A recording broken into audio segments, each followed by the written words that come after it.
Bismillah ar-Rahman ar-Rahim. J'ai le plaisir de partager avec vous une présentation qui s'intitule Impact de réforme des régulations des prix des médicaments sur la pharmacie. Le but de cette présentation est de vous donner une idée sur le mode de fixation des prix des médicaments et de vous montrer également les limites du système actuel. Les dépenses en matière de santé ne cessent d'augmenter dans tous les pays et le Maroc ne fait pas exception. Ceci conduit les États à mettre en place des mécanismes pour maîtriser le coût de la santé et ceci en réponse à un certain nombre de facteurs. Premièrement, il y a la nécessité de préserver la soutenabilité budgétaire. Deuxièmement, le vieillissement de la population entraîne systématiquement donc une augmentation des maladies chroniques, une augmentation également de la dépendance de ces malades et une augmentation des hospitalisations. Le coût croissant des progrès médicaux est aussi impacte lourdement les caisses d'assurance maladie.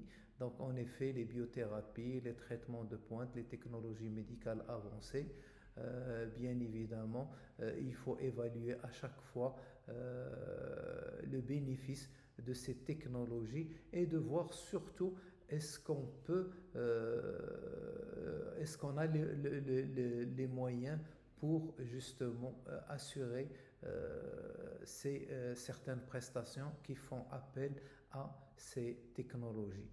Et pour finir, donc, il y a aussi les pressions exercées par les bailleurs de fonds, à savoir le FMI et la Banque mondiale. Ceci est particulièrement valable pour les pays en voie de développement qui sont obligés de faire des économies pour se conformer aux recommandations de ces bailleurs de fonds. Alors, au Maroc, donc, actuellement, on assiste à de grands chantiers et de grandes réformes qui sont entreprises actuellement au Maroc. Mais en réalité, la politique pharmaceutique nationale date déjà de 2013. Donc, cette politique pharmaceutique nationale s'articulait à l'époque autour de 10 objectifs et de 36 engagements, et une partie de ces engagements concerne directement le prix du médicament. Donc cette dynamique s'est concrétisée par l'adoption du décret 213-852. Ce décret a été publié le 18 décembre 2013 et ce décret établit les conditions et modalités de fixation du prix public de vente des médicaments, aussi bien les médicaments fabriqués localement ou importés. Donc l'objectif de ce texte réglementaire est de renforcer la transparence grâce au benchmark et à plus de visibilité et à garantir également l'accessibilité des médicaments à la population. Mais malheureusement, la mise en application de ce décret a eu des effets collatéraux sur les trois composantes du secteur. Bon, mon plan sera comme suit. Donc je vais parler de l'impact de ce décret sur la pharmacie, sur l'accessibilité aux médicaments. Ensuite, je vais parler de quelques leviers qui permettent aux pharmaciens de s'adapter à être moins sensibles, on va dire, à la baisse des prix du médicament. Et je formulerai également des recommandations avant de conclure. Alors, pour commencer, donc juste je vais faire quelques rappels qui sont très importants, à savoir, tout d'abord, on a une densité trop importante des pharmacies. Au Maroc, on compte une pharmacie pour 2606 habitants, alors que l'OMS préconise une pharmacie pour 5000. On est actuellement 14 134 pharmaciens. En ce qui concerne les chiffres d'affaires réalisés, 30% des pharmacies font moins de 1 million et 79% des pharmacies font moins de 2 millions. Et il y a une disparité entre les pharmacies du rural et les pharmacies de la ville, et même au sein de la ville, tout dépend, les chiffres d'affaires varient énormément en fonction des emplacements et de la densité de la population. Alors, qu'est-ce qu'il a apporté le décret 2-13-852? Donc, il y a les dispositions les plus importantes. Tout d'abord, la mise en place d'un benchmark avec 6 pays de référence plus le pays d'origine. Ces pays de référence sont comme suit: la France, la Belgique, Portugal, Espagne, Turquie et Arabie Saoudite. En plus de ça, ce benchmark a introduit un nouveau mode de décrochage tarifaire pour les médicaments génériques. Un autre élément qui est important, à savoir la rémunération du pharmacien qui se fait exclusivement sur la base de 2 marges et de 2 forfaits. Il faut noter qu'il n'y a malheureusement toujours pas de droit de substitution, qui est une originalité maintenant du Maroc, puisque la plupart des pays ont le droit de substitution, et même ceux qui n'ont pas le droit de substitution, ils autorisent la substitution en cas de rupture. On n'a pas non plus la notion du médicament conseil, et malheureusement le benchmark est imposé à toutes les spécialités, y compris les spécialités qui ne sont pas remboursées. Alors, en ce qui concerne les marges du pharmacien et forfait, donc on a 4 tranches. La première tranche qui concerne les médicaments qui ont un prix qui est inférieur à 290 dirhams 60, la marge appliquée est de 33,93. Bien évidemment, là on parle de marge brute. Cette marge descend à 29,75 pour les médicaments dont le prix est compris entre 280 et 962 à peu près. Ensuite, dès que le prix atteint 962 dirhams jusqu'à 2875, là, on ne parle plus que de forfait. C'est un forfait de 300 dirhams. Bien évidemment, c'est un forfait brut. Et ensuite, quand le prix dépasse 2875, c'est un forfait de 400 dirhams. Alors, la mise en application de ces dispositions a impacté plusieurs catégories de médicaments. Il y a les médicaments à petit prix, les médicaments dits onéreux et les médicaments génériques. En ce qui concerne les médicaments à petit prix, étant donné que le décret de fixation des prix des médicaments n'a été appliqué qu'à la baisse et non pas à la hausse, donc par conséquent, le devenir de médicaments éprouvé et vitaux, c'est-à-dire on ne peut pas s'en passer, est incertain, surtout quand ces médicaments sont peu rentables ou commercialisés à perte.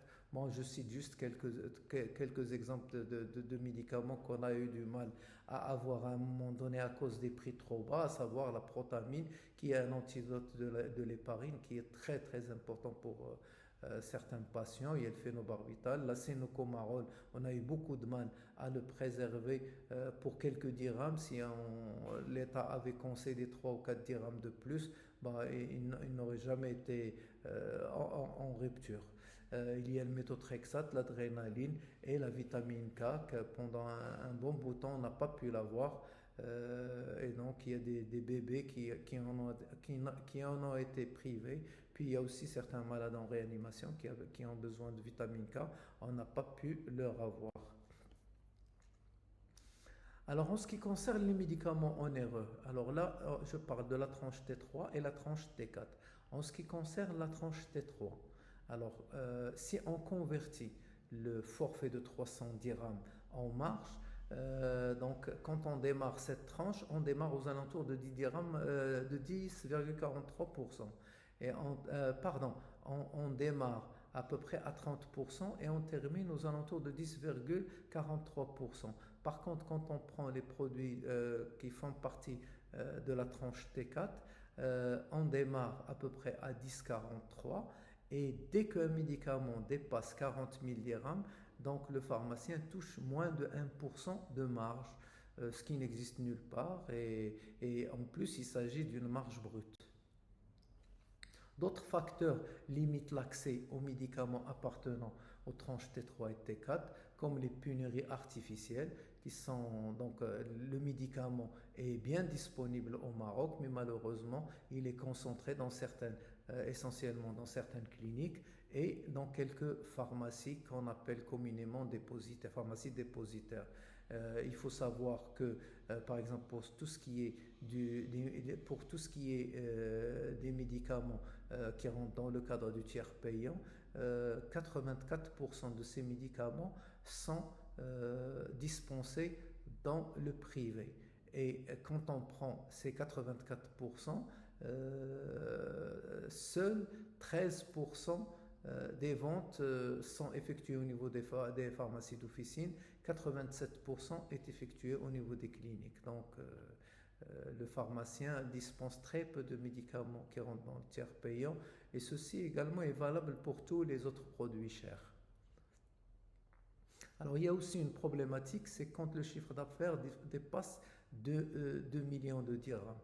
Alors, quand un pharmacien arrive au seuil de 2 millions de dirhams, donc il est obligé de faire des déclarations de TVA, donc il devient assujetti à la TVA. Pour tous les médicaments, compléments alimentaires et tous les médicaments qui sont encore assujettis à la TVA. Donc, enfin, plutôt produits assujettis à la TVA, étant donné que tous les médicaments sont actuellement dispensés de la TVA. Donc, il doit payer la TVA pour le reste, compléments alimentaires, etc. Donc, le problème, c'est que quand il arrive à 2 millions de dirhams de chiffre d'affaires en dispensant essentiellement des produits T4, c'est que sa marge elle est très réduite, donc ses revenus sont très faibles et il bascule quand même dans la tranche des pharmaciens qui payent la TVA. Pour ce qui est du médicament générique, donc ce décret de fixation des prix du médicament, au niveau de son article 5, a introduit un nouveau mode de décrochage tarifaire pour les médicaments génériques qui varie donc de 0 à 50%, et il a aussi imposé à ce que ça soit à ce que qu'aucun médicament générique ne peut avoir un prix supérieur du principe, ce qui est logique. Alors là, c'est le mode de décrochage, ça c'est le minimum de réduction par rapport au prix en vigueur du princeps. Donc quand c'est le PFHT, donc le prix fournisseur hors taxe, quand il est inférieur à 15, donc ce minimum est à 0. Mais au fait, le fournisseur ou le laboratoire peut mettre 10% ou 15%. C'est juste un seuil minimal. Et ensuite, ce chiffre-là, il augmente. Et quand on a un nouveau générique, quand le princeps dépasse 300 dirhams, le premier générique doit avoir un prix, doit avoir le prix du princeps divisé par 2. Donc voilà. Alors, la conséquence de ces dispositions, c'est, étant donné qu'il n'y a pas de droit de substitution, même en cas de pénurie,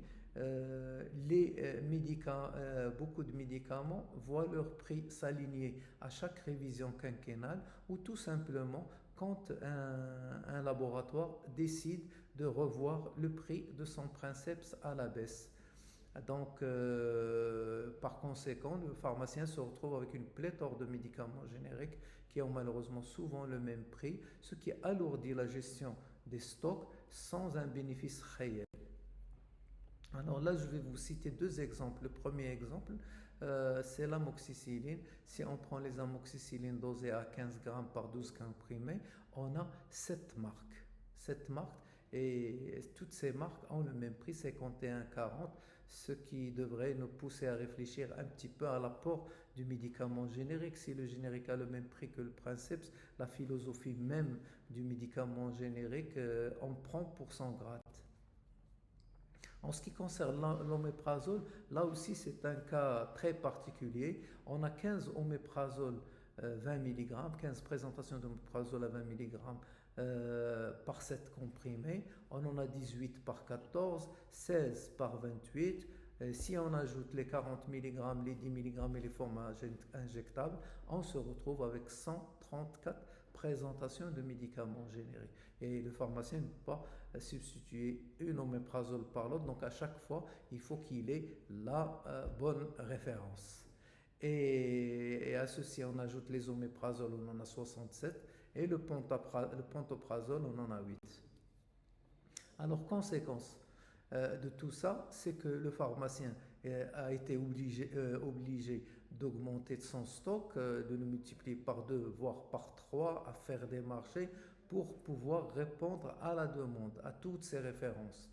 Mais malheureusement, les ruptures qui ne sont pas uniques au Maroc, qui existent un peu partout, mais là, nous, on a des ruptures qui sont liées à un trop grand nombre de références et de génériques qui sont oubliés. La promotion ne se fait plus à certains génériques, puis du coup, les médecins les oublient, ils sont plus prescrits, mais n'empêche que chez nous, ils se périment sur nos étalages. Donc, on a beaucoup plus de périmés, sachant que les grossistes, ils ne reprennent pas tout, ils prennent un seuil, c'est en fonction du chiffre d'affaires. Donc, à ceci, il faut ajouter les tracasseries, aussi bien du pharmacien et de ses employés qui passent leur temps à appeler les médecins ou les fournisseurs pour avoir une énième amoxicilline ou une énième oméprazole. Quand ce n'est pas un complément alimentaire, il doit y en avoir plus de 100 magnésium, puis certains médecins qui prescrivent ces compléments alimentaires et ils veulent ces compléments alimentaires et malheureusement on ne peut pas les avoir et on loupe des ordonnances à cause de ça. Et voilà, donc pour résumer un peu cette dia, c'est qu'on a beaucoup plus de contraintes et malheureusement moins de rentabilité. Voilà, c'est la fin de la première partie. Merci.